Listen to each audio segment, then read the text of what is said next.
السلام علیکم ورحمۃ اللہ وبرکاتہ۔ الحمد للہ وکفا وسلام علی عبادہ الذین اصطفیٰ، اما بعد فاعوذ باللہ من الشیطان الرجیم، بسم اللہ الرحمن الرحیم۔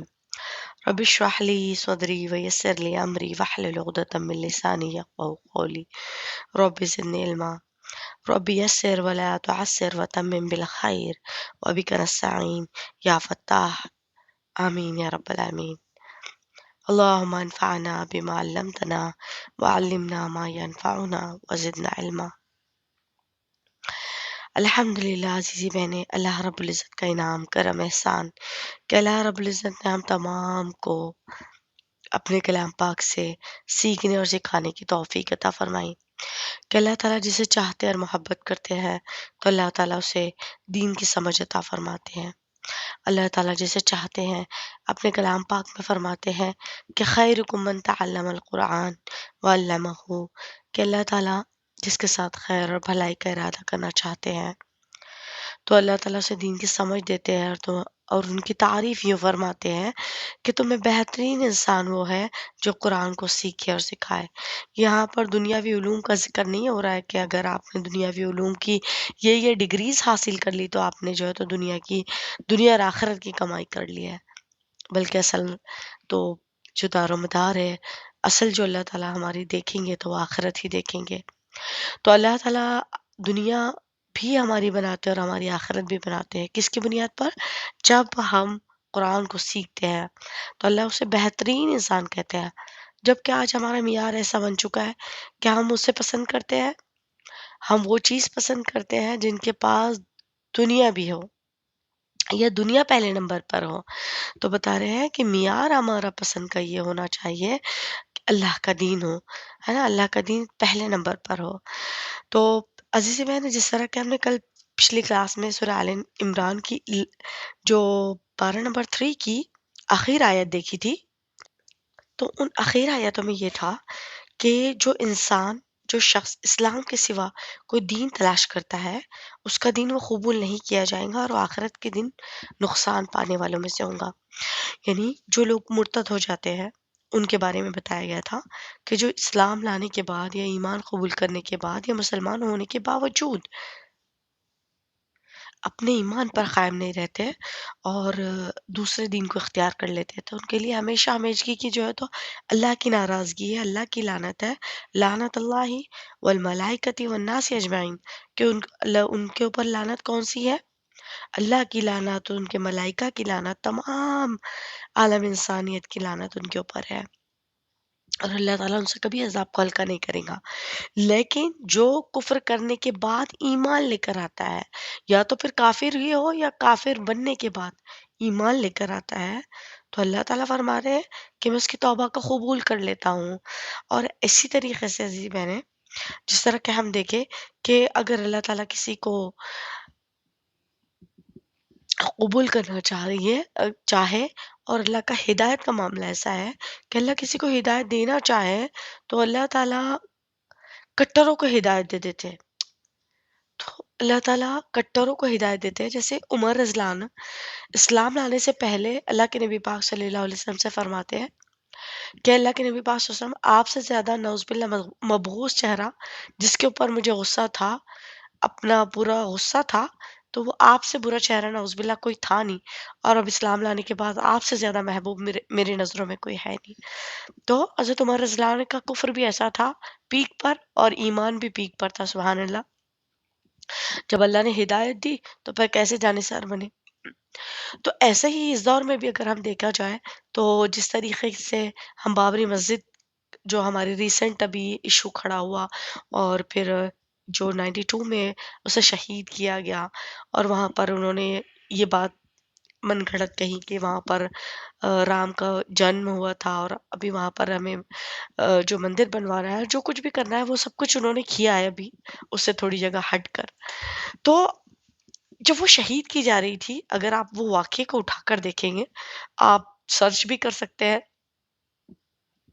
جب وہ شہید کی جا رہی تھی، بابری مسجد کو جب ڈیمولش کیا جا رہا تھا، تو اس وقت ہر کوئی جو ہے تو جب یہاں پر جو مخالفین تھے وہاں کے یو پی وغیرہ کے لوگ جو تھے، جو اس تحریک میں شامل تھے، انتہائی کٹر لوگ تھے، لیکن جب وہ کہہ رہے، وہ اپنا انٹرویو جب بتا رہے ہیں کہ جب ہم آ، ہتھیار چلانے لگے بابری مسجد کے اوپر چڑھنے کے بعد، جب اس کے ڈوم کے اوپر، اس کے میناروں پر چڑھے، گنبد پر چڑھے، تو ہمیں خوف محسوس ہوا کہ کون یہ پہلے کام کرے گا.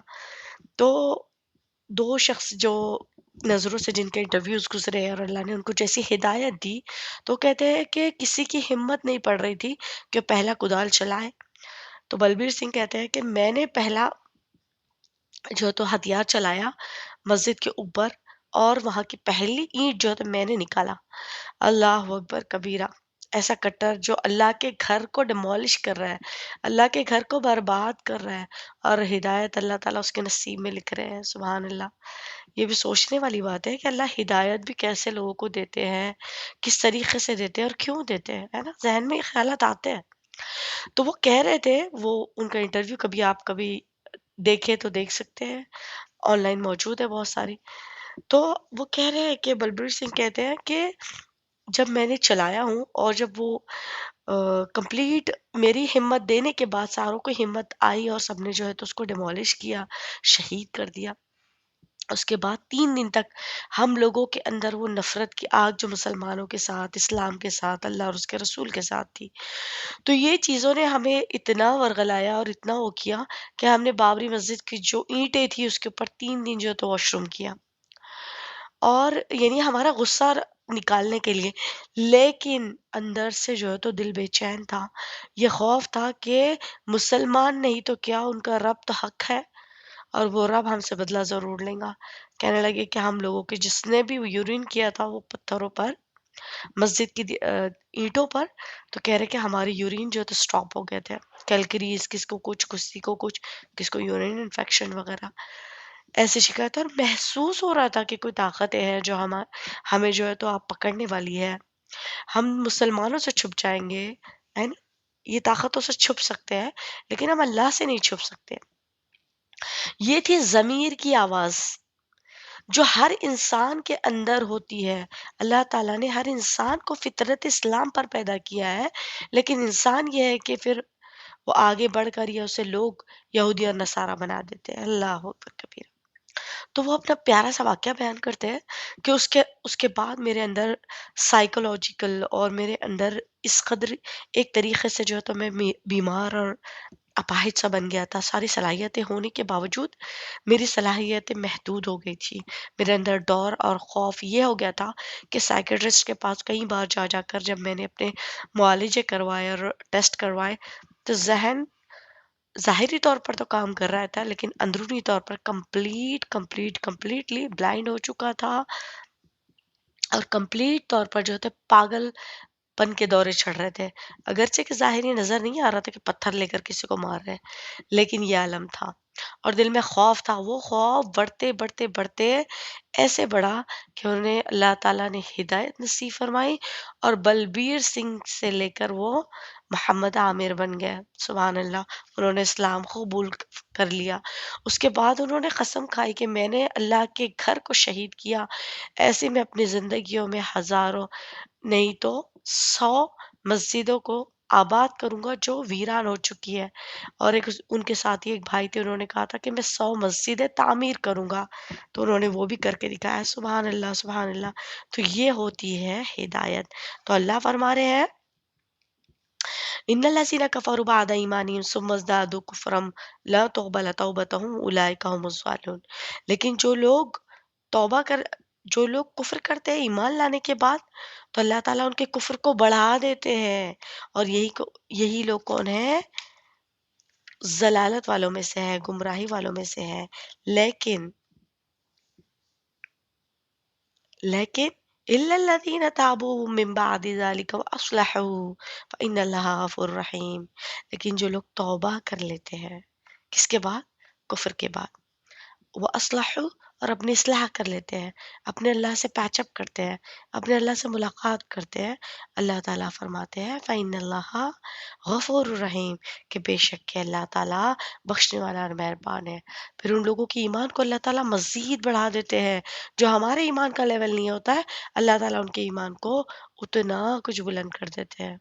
اور اللہ کے نزدیک بھی ایمان کے معیار پر ہماری جو ہے تو پوچھ ہوں گی، ایمان کے معیار پر ہمیں جنتیں ملنے والی ہے۔ اللہ رب العزت ہمارے ایمان کو اور ہمارے اسلام کو اور ہمارے دلوں کو ایسی تقویت عطا فرمائے کہ ہم دین پر ہمیشہ ثابت قدم رہیں، ایمان والی زندگی اور ایمان والی موت اللہ نصیب فرمائے۔ تو بڑھتے ہیں ہم پارہ نمبر 4 کی طرف، جس کی پہلی آیت ہے بسم اللہ الرحمن الرحیم، شروع اللہ کے نام سے جو بڑا مہربان نہایت رحم والا ہے۔ لا تنالوا البر حتى تنفقوا مما تحبون وما تنفقوا من شيء فإن الله به علیم، کہ اللہ فرما رہے ہیں کہ لا تنالو تم ہرگز نہیں پہنچ سکتے بر نیکی کی طرف، تقوی کی طرف، حتیٰ تنفقو یہاں تک کہ تم خرچ نہ کر دو، مما تحبون جو کچھ کہ تمہیں پسند ہو، وما تنفقو من شیء فإن اللہ غفور رحیم۔ اللہ فرما رہے ہیں کہ جب تک تم اپنی پسندیدہ چیزوں کو اللہ کے راہ میں خرچ نہیں کرو گے، ہرگز بھلائی نہیں پاؤ گے۔ تم جو کچھ خرچ کرو گے اسے اللہ تعالیٰ بخوبی جانتا ہے۔ تو بتا رہے ہیں کہ رضا خداوندی کا حصول کے لیے، اللہ کی رضا حاصل کرنے کے لیے اللہ کے راستے میں اپنی پسندیدہ چیز کو صدقہ کر دیا جائے۔ جو ہم دنیا میں صدقہ کریں گے، کل قیامت کے دن اللہ تعالیٰ ایز اٹ از جو ہے تو اٹھا کر جنت میں رکھتے ہیں، ہے نا۔ جو جو نیک اعمال اور جو جو صدقات ہوتے ہیں اللہ کے یہاں وہ جمع ہوتی ہے، اور کل قیامت کے دن ہمیں جنت کی شکل میں وہ چیزیں اور جنت کی نعمتوں کی شکل میں وہ چیزیں ملیں گی۔ تو کیا فرما رہے ہیں کہ حضرت میمون، عمرو بن میمون کہتے ہیں کہ بر نیکی اور بھلائی سے یہاں مراد جنت ہے،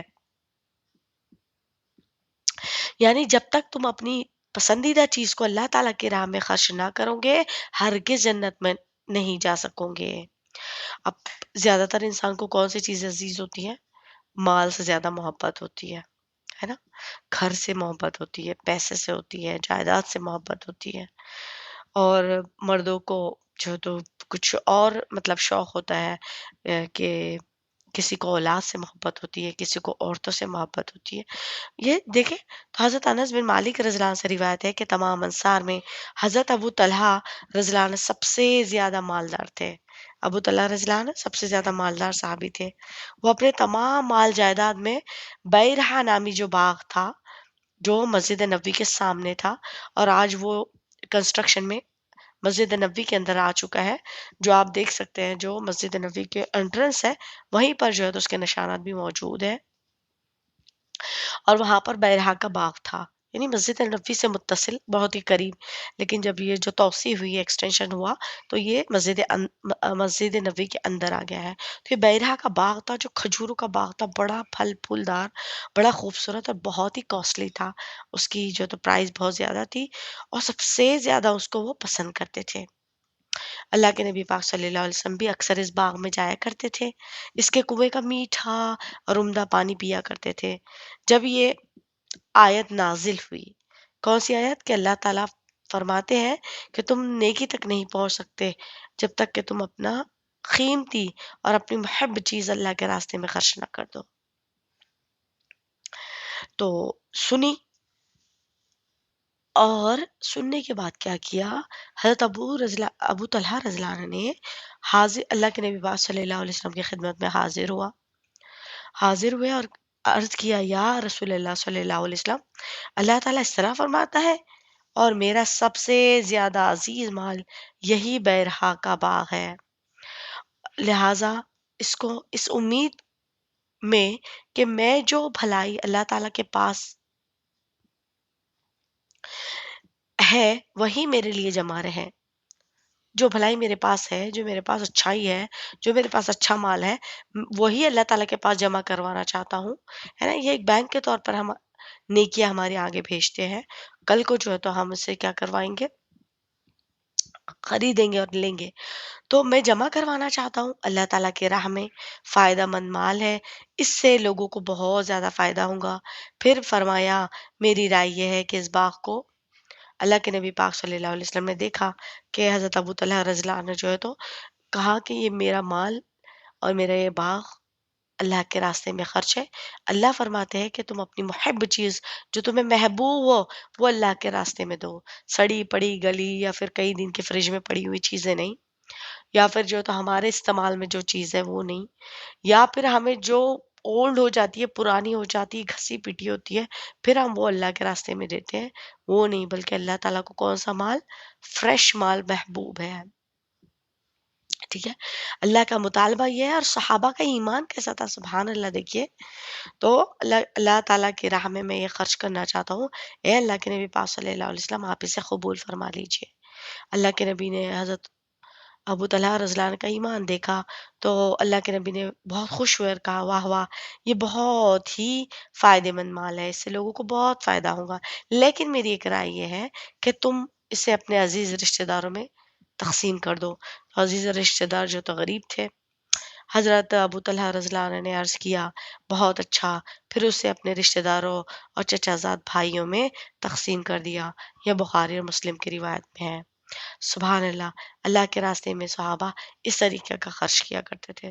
کیوں؟ کیونکہ صحابہ کا معیار دنیا نہیں تھی، ان کے معیار آخرت تھی، جبکہ ہمارا معیار واقعی میں، اگر یہ تو بہت مطلب کوئی ڈھکی چھپی بات نہیں ہے، میں ہو آپ ہو، ہمارا ہماری محبت دنیا سے اتنی ہے، ہر چیز میں ہماری جو ہے تو جان کھپی ہوئی ہے اور اس میں بھری ہوئی ہے، اس میں دھسی ہوئی ہے، دھس دھس کے جو تو دنیا کی محبت ہے ہمارے اندر، مال کی مولا مال کی محبت ہے، گھر کی محبت ہے، چیزوں کی محبت ہے، عورتوں کو زیورات سے محبت ہے نا، اپنی آسائشوں سے محبت ہے، چیزوں سے محبت ہے، یہ چیزیں، اور صحابہ کو یہ کیا تھا؟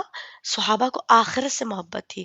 ہماری محبت دنیا سے اس لیے ہے کہ ہم چاہتے کہ ہماری دنیا بن جائے، کیونکہ ہماری نظروں میں دنیا ہمارا سب کچھ ہے، ہمارا کرائٹیریا دنیا ہے، اور صحابہ کا جو تھا ممتع نظر اور مقصد اصلی کیا تھا؟ آخرت تھی۔ اس لیے جو تو ان کے نزدیک یہ چیزوں کی محبت بہت کم تھی، آتا بہت تھا لیکن رکھتے کچھ نہیں تھے، آگے بھیج دیتے تھے آخرت کے لیے، سبحان اللہ۔ تو احادیث میں بھی آتا ہے نا کہ جب ہم اللہ کے راستے میں کچھ خرچ کرنا چاہتے ہیں، چاہے زکوٰۃ ہو، صدقہ ہو، فطرہ ہو، یا پھر آپ کسی کی مدد کرنا چاہتے ہو، تو آپ جو ہے تو اچھے سے اچھا مال دے، گیہوں دے رہے تو اچھے قسم کا، اچھی کوالٹی کا دے، یہ نہیں کہ زکوٰۃ میں دے رہے تو کسی قسم کا ہو، کپڑے لو کوالٹی کے ہو، بلکہ آپ جو پہنتے ہو، آپ جو پسند کرتے ہو، یہ نہیں کہ آپ جو ریجیکٹڈ رکھتے ہو۔ بتا رہے نا حدیث پاک کے مفہوم خلاصے میں آتا ہے کہ مومن جب تک مومن نہیں ہو سکتا جب تک کہ وہ اپنے بھائی کے لیے وہ پسند نہ کرے جو وہ خود کے لیے پسند کرتا ہو۔ تو ہمارے یہاں تو گفٹ کا سسٹم بھی ایسا ہوتا ہے، جو پہنتے ہیں اعلیٰ درجے کے، جو دیتے ہیں وہ گھٹیا درجے کا، یہ معاملہ ہے۔ تو اللہ صدقے کا معاملہ فرما رہے ہیں۔ ایک مرتبہ اللہ کے نبی پاک صلی اللہ علیہ وسلم نے دیکھا کہ امی عائشہ رضی اللہ عنہا جو ہے تو پیسوں کو دھل رہی ہے، درہم اور دینار کو دھلتے بیٹھی ہے۔ اللہ کے نبی نے فرمایا عائشہ کیا کر رہی ہو؟ تو کہا کہ اللہ کے نبی پاک صلی اللہ علیہ وسلم، میں نے جب سے سنا ہے کہ صدقہ پہلے غریب کے ہاتھ میں نہیں بلکہ اللہ تعالیٰ کے ہاتھ میں پہنچتا ہے، تو میں یہ کوشش کر رہی ہوں کہ میں اس سے پہلے دھل لوں تاکہ میرے اللہ کے ہاتھ میں جو ہے تو پاکیزہ اور صاف ستھرا مال جائے۔ اللہ اکبر، کتنی معصومیت اور کتنی صدق دل سے جو تو اللہ کے لیے وہ حاضر ہوا کرتے تھے، جان مال ہر چیز کو جو تو داؤ پہ لگا دیا کرتے تھے۔ سبحان اللہ، سبحان اللہ، سبحان اللہ۔ تو بخاری اور مسلم میں آیا ہے کہ ایک دفعہ حضرت عمر رضی اللہ عنہ بھی آپ صلی اللہ علیہ وسلم کی خدمت میں حاضر ہوئے، عرض کیا یا رسول اللہ، میرا سب سے زیادہ عزیز اور بہتر مال وہ ہے جو خیبر میں میری زمین کا ایک حصہ ہے، میں اس کو اللہ کے راستے میں خرچ کرنا چاہتا ہوں، فرمائیے کیا میں یہ کر دوں؟ آپ نے فرمایا اصل زمین کو اپنے قبضے میں رکھو، اس کی پیداوار پھل وغیرہ اللہ کے راستے میں وقف کر دو، کہ یہ زمین میری رہیں گی لیکن اس سے جتنا فائدہ ملتا رہے گا یہ کس کو؟ امت کو ملتا رہے۔ سبحان اللہ۔ حضرت عبداللہ ابن عمر فرماتے ہیں جب میں تلاوت کے دوران اس آیت پر پہنچا تو اپنے تمام جائیداد، مال، سب کو تصور میں لے کر آیا کہ مجھے کون سی چیز محبوب ہے، لیکن مجھے اپنی رومی کنیز سے زیادہ کوئی چیز محبوب تر نظر نہیں آئی۔ کوئی ان کے پاس باندی تھی جو انہیں سے بہت زیادہ محبوب تھی، لہٰذا میں نے اسی کو اللہ کے راستے میں آزاد کر دیا۔ میرے دل میں اس کی اتنی محبت تھی کہ اگر میں اللہ کے راستے میں دی ہوئی چیز کو واپس لینے کا اللہ تعالیٰ کوئی حکم دیتے، کوئی چانس باقی رہتا، تو اس کنیز کو میں سارا مال دے کر میرے نکاح میں لے لیتا۔ سبحان اللہ! کیا ایمان کا گراف تھا صحابہ کرام کا! اللہ اکبر! جب تلاوت کرتے تو وہ تلاوت میں عمل کے ساتھ کرتے، یہاں نہیں کہ صرف تلاوت ہو گئی، ہم کو سیکھنا ہے اور سکھانا ہے اور ہم بہترین انسان بن گئے، بلکہ عمل کے ساتھ تلاوت ہوتی تھی۔ اللہ اکبر کبیرہ! آگے ہے دیکھیے، اللہم اجعلنا منہم کل طعام کان حلا لبنی اسرائیل الا ما حرم اسرائیل علی نفسه من قبل ان تنزل التوراة قل فأتوا بالتوراة فاتلوها إن كنتم صادقين فمن افترى على الله الكذب من بعد ذلك فأولئك هم الظالمون قل صدق اللہ فاتبعوا ملت ابراہیم حنیفا وما کان من المشرکین۔ کیا کہہ رہے ہیں کہ تورات کے نزول سے پہلے حضرت یعقوب علیہ السلام نے جس چیز کو اپنے اوپر حرام کر لیا تھا، اس کے سوا تمام کھانے بنی اسرائیل پر حلال تھے۔ کہو کہ اگر تم سچے ہو تو تورات لے آؤ اور پڑھ کر سناؤ۔ اس کے بعد بھی جب جو لوگ اللہ پر بہتان جھوٹ باندھیں گے وہی ظالم ہے۔ کہہ دو کہ اللہ تعالیٰ سچا ہے، تم سب ابراہیم حنیف کی پیروی کرو جو مشرک نہیں تھے۔ سبحان اللہ! اللہ کے نبی پاک صلی اللہ علیہ وسلم سے یہودیوں نے 4 سوال کیے تھے۔ ایک دفعہ کچھ یہودی اللہ کے نبی کے پاس آئے اور کہا کہ ہم آپس میں چند ایسی باتیں پوچھتے ہیں جو اگر آپ سچ اس کی جواب دے دیں گے تو پھر ہم مان لیں گے کہ آپ اللہ کے نبی ہیں، اور آپ اللہ کے نبی نے فرمایا جو چاہو پوچھو، لیکن اللہ کو حاضر ناظر جان کر مجھ سے وعدہ کرو کہ جو حضرت یعقوب علیہ السلام نے اپنے بیٹوں یعنی بنی اسرائیل سے لیا تھا وعدہ، اگر میں نے وہ باتیں تم کو ٹھیک ٹھیک بتا دی تو تم اسلام لا کر میری اتباع میرے تابع اور فرما بردار بن جاؤ گے۔ انہوں نے قسم کھا کر کہا کہ ہمیں بات منظور ہے، صحیح صحیح آپ جواب دے دیجئے، 4 سوال ہم کریں گے اور آپ 4 جواب دے دیجئے، ہم دل سے اقرار کرتے ہیں۔ تو اللہ کے نبی نے کہا کہ ٹھیک ہے، انہوں نے کہا پھر سوال کیے۔ پہلا سوال تھا کہ حضرت اسرائیل یعقوب علیہ السلام نے اپنے اوپر کون سا کھانا حرام کیا تھا، کر لیا تھا۔ دوسرا سوال تھا کہ عورت کا پانی مرد کا پانی کیسا ہوتا ہے، کیوں کبھی لڑکا اور کبھی لڑکی پیدا ہوتی ہے۔ تیسرا سوال تھا نبی امی کی نیند کیسی ہے، اور چوتھا سوال تھا کہ فرشتوں میں سے کون سا فرشتہ اللہ کے نبی پاک صلی اللہ علیہ وسلم کے پاس وہی لے کر آتا ہے، کون سا فرشتہ۔ اللہ کے نبی نے فرمایا کہ کہو میں اگر جواب صحیح صحیح دے دوں تو آپ اسلام قبول کر لوں گے، تو کہا کہ ٹھیک ہے۔ اللہ کے نبی نے فرمایا حضرت اسرائیل جب سخت بیمار ہوئے یعنی یعقوب علیہ السلام تو بیمار ہوئے تو نظر مانی کہ اللہ تعالیٰ اگر مجھے شفا دے گا تو سب سے زیادہ چیز محبوب چیز کھانے کی جو ہے میں وہ چھوڑ دوں گا۔ جب شفا یاب ہو گئے تو انہیں اونٹ کا گوشت زیادہ محبوب تھا اور دودھ اس کا محبوب تھا، وہ چھوڑ دیا۔ پھر دوسرا سوال تھا کہ مرد کا پانی سفید رنگ کا ہوتا ہے اور گاڑھا ہوتا ہے، اور عورت کا پانی زردی مائل یلوئش ہوتا ہے، اور دونوں کے اوپر جو آ جائے غالب ہو جائے تو پھر وہ اس کے مطابق خلعت پیدا ہوتی ہے۔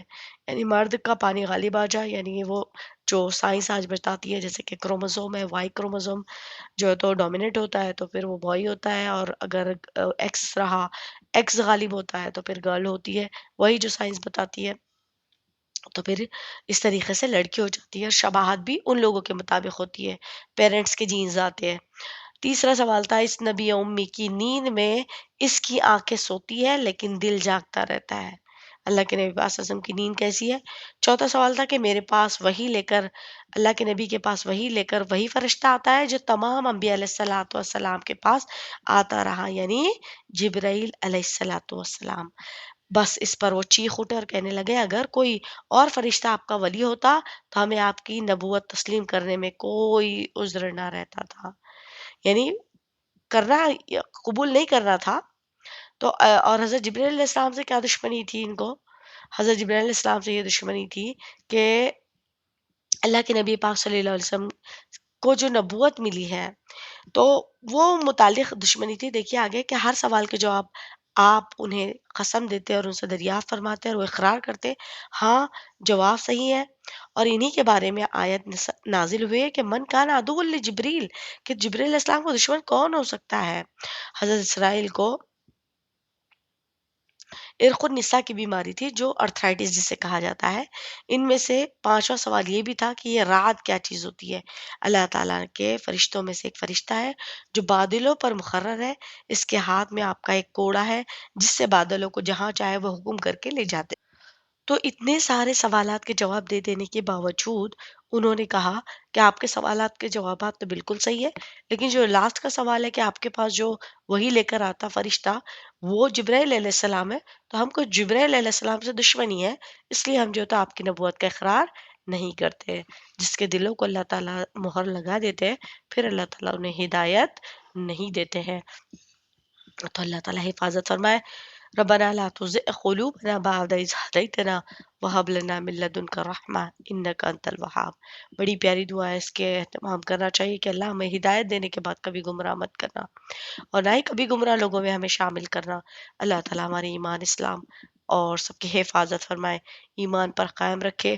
جہاں دنیا کے جس ملک میں جہاں بھی لوگ پریشان حال ہے، اللہ رب العزت ان کی مدد فرمائے. جو بیمار ہیں انہیں شفا کاملہ دائمہ مستمرہ عطا فرمائے. جو جس حال میں پریشان ہے اور جس چیزوں کی آرزو ہے، اللہ رب العزت تمام کی قابل قبول اور مقبول عطا فرمائے. انشاءاللہ العزیز نیکسٹ کلاس میں اب نیا چیپٹر جو شروع ہونے جا رہا ہے آیت نمبر 97 96 سے. اللہ تبارک تعالیٰ کا گھر یعنی بیت اللہ کی تعمیر وغیرہ کے بارے میں بڑا پیارا پوائنٹ ہے اور ٹاپک ہے، ایک لمبا ہے. انشاءاللہ العزیز زندگی باقی ہے تو بات باقی ہے اور پھر اس سے کنٹینیو کریں گے. وآخر دعوانا ان الحمد للہ رب العالمین. السلام علیکم ورحمۃ اللہ وبرکاتہ.